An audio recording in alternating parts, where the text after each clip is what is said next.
Oh no, my weapons fell off. Screw it. You're about to catch these hands, son. Oh yeah, Bloody's about to go all Super Saiyan on your monster butts. Bring it on. Hello everybody, you can call me Bloody. And welcome to Shiren the Wanderer. Or in this case, Bloody the Wanderer. Let's fix that. There we go.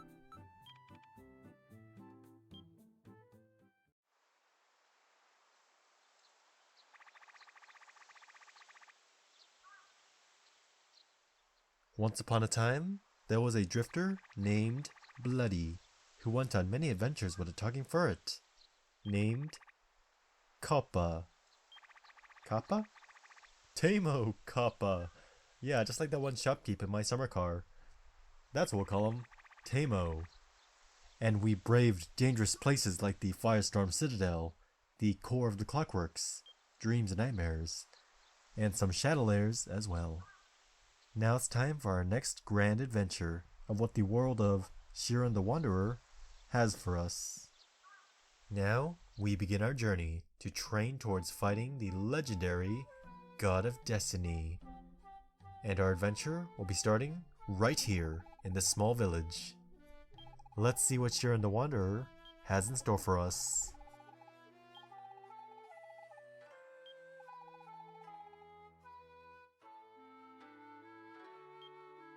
Alright, so we're going to be playing Shiren the Wanderer.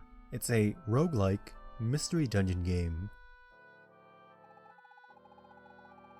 Visit Kojiruta, the nicest person in the village. And apparently they want to make me their servant. Well, if you put it that way, yes, my king! No, that ain't happening. Like in a lot of video games, can we loot somebody's houses for items? Oh wait, we get a cutscene instead. Oh look, there's a wood carving of these two, right on the cabinet up there. Well, isn't that neat?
So it looks like what's happening here is that the woman with the purple hair has an unexpected terminal illness, and the guy with the goggles is gonna have to head to the Tower of Fortune to change her fate.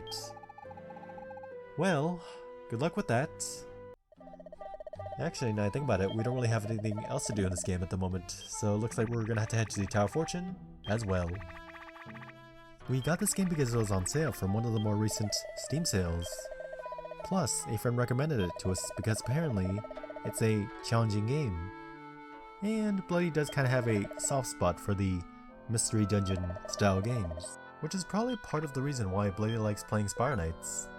And some mystery dungeon style games as well, like Chocobo's Mystery Dungeon.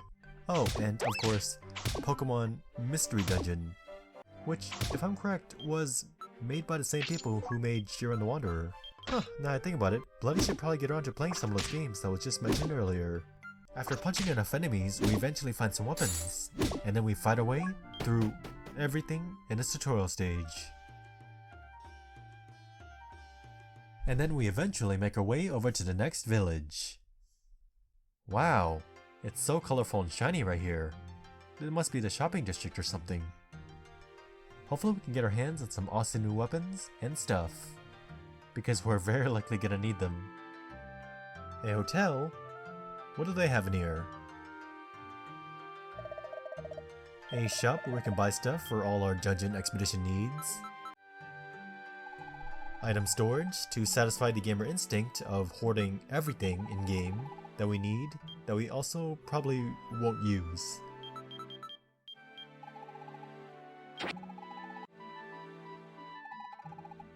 The bank, and it looks like they give us stuff depending on the amount of money that we give. That's awesome.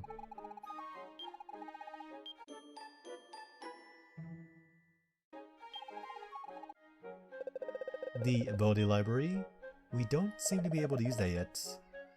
And lastly, rescuing operations. But we don't have any friends that we can rescue at the moment. It looks like downstairs we can spend some money to draw some lots.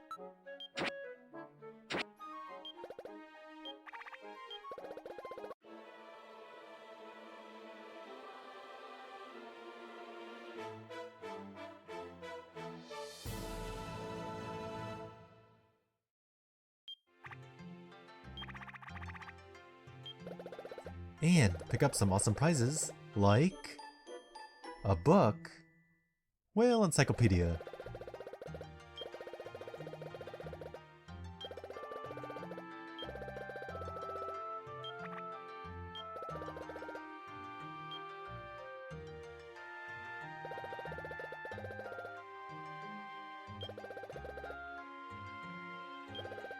Anyways, we can now fuse items with these cauldron thingies.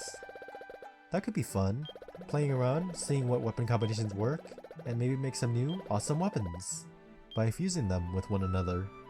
That could be fun to try out later on. No, I don't think I will. What else does this town have for us?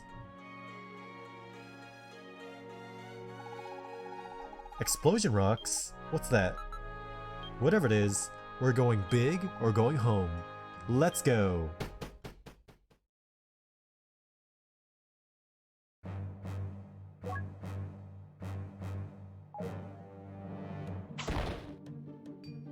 Oh, it's just Minesweeper. That's kind of fun, I guess.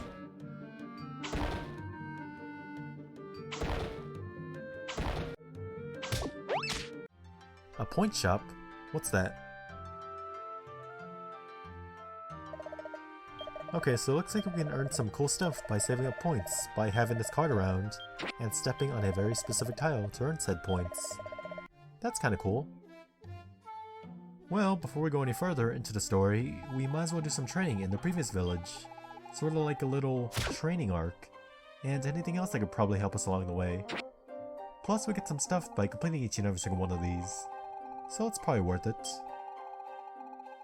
So while we can do this to stockpile items, we just need to learn some of the game's mechanics, like launching projectiles at monsters, or at monsters over a wall, or maybe even launching projectiles on the corners of walls.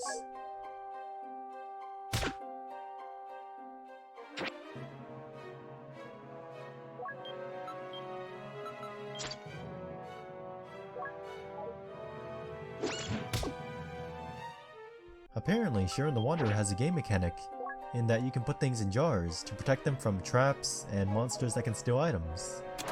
And in order to open them, you gotta throw them against walls. Cool.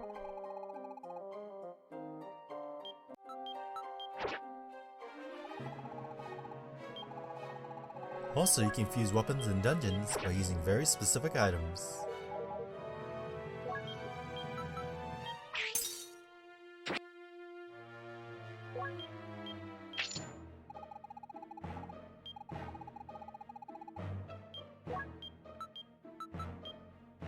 There are some monsters in the dungeon called mixers that can also function as portable weapon mixers. That's neat.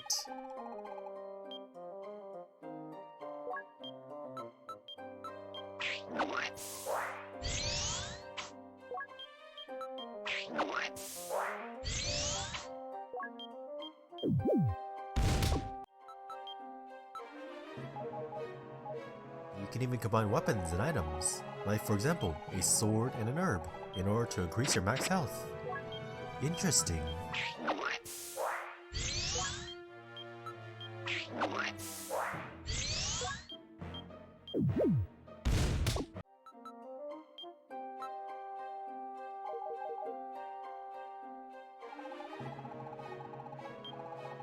And of course, hidden traps that you can find often actually in mystery dungeon games.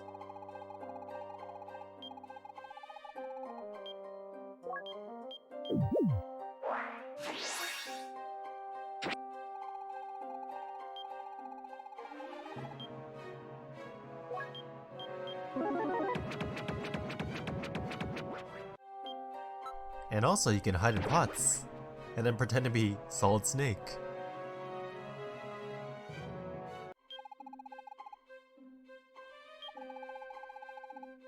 I ain't afraid of no dragon. Bring it on! Okay, retreat! Retreat! Ha! Can't get me now, silly dragon. Wow, look at that range. Ugh. Let's get out of here. And the dungeon floors have a sort of time limit in that you can't spend too much time on the floor, otherwise it's an automatic fail.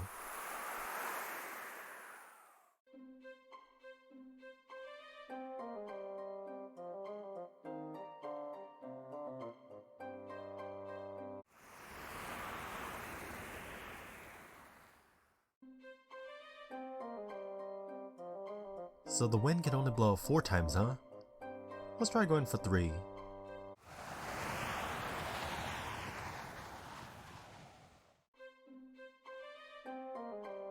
Okay, that's good enough. Let's get out of here.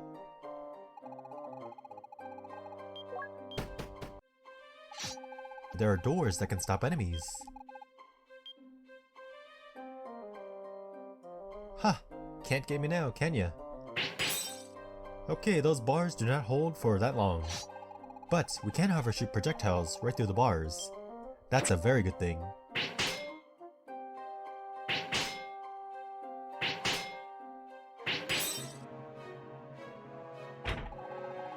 How about this big steel door?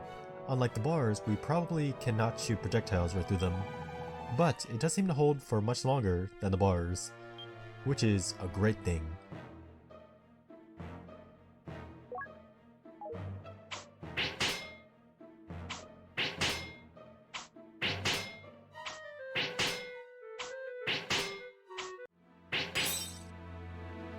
Oh, and there are these special doors that seem to have requirements in order to open them. Those ones might be a bit tricky to deal with, especially when locked in there with a very powerful enemy. There's also hidden pathways. It's kind of nice when a game has surprises like this. You never know what you're gonna get.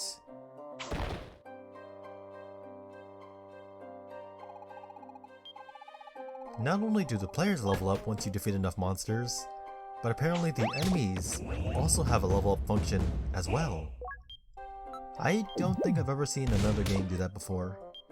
So most of the tutorials seem to focus on general item usage, and the occasional specific focus on some weapons and or item combinations.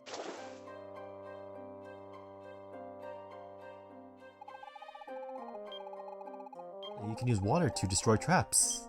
I don't think I remember playing any mystery dungeon games that allow you to do that before. But usually when they do it, it's like a room clearing thing that destroys all the traps. Oh, and it seems to affect monsters as well. That's awesome. There is absolutely nothing wrong with throwing money at a problem in order to make it go away. Also, some weapons and shield combinations can allow you for some awesome bonuses.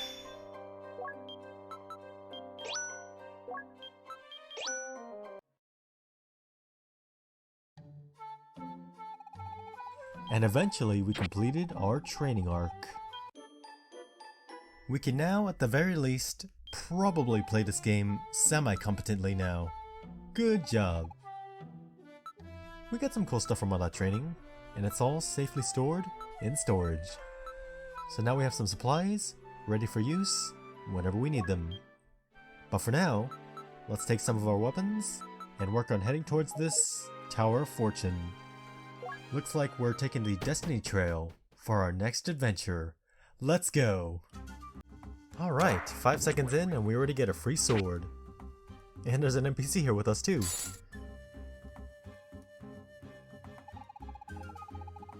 Free upgrade? Sure. Take the sword that I just found. It's a family heirloom. A monster? We're equipped to fight you. Bring it on! 2 misses! That's not a good start.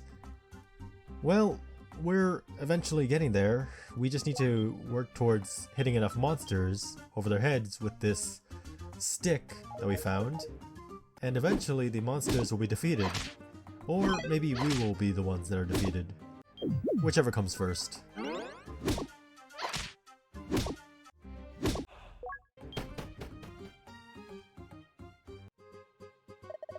Another NPC! Cool, free stuff. An iron targe. We should probably use that, but maybe later. Yet another NPC. Upgrading equipment, but it costs money. It's not every day that you get an NPC that insults you for being poor.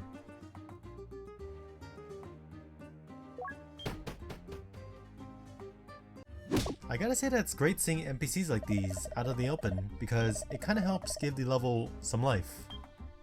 But we still can't afford any of the stuff that they're selling though.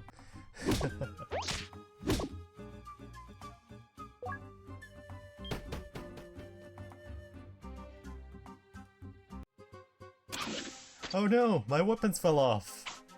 Screw it. You're about to catch these hands, son. Oh yeah, Bloody's about to go all Super Saiyan on your monster butts. Bring it on.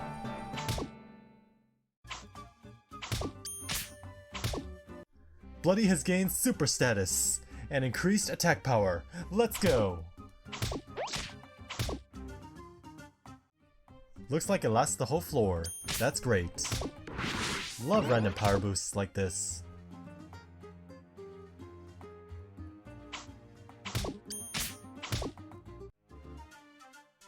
Bring it! One Punch Bloody is in the house. Alright.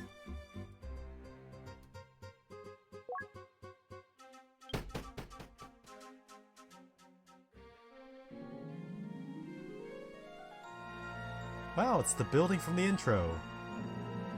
This has got to be the Tower of Fortune. But we'll be exploring that in another video at a later time. And that's all that I have to show with you for now. Ladies and gentlemen, thank you for watching.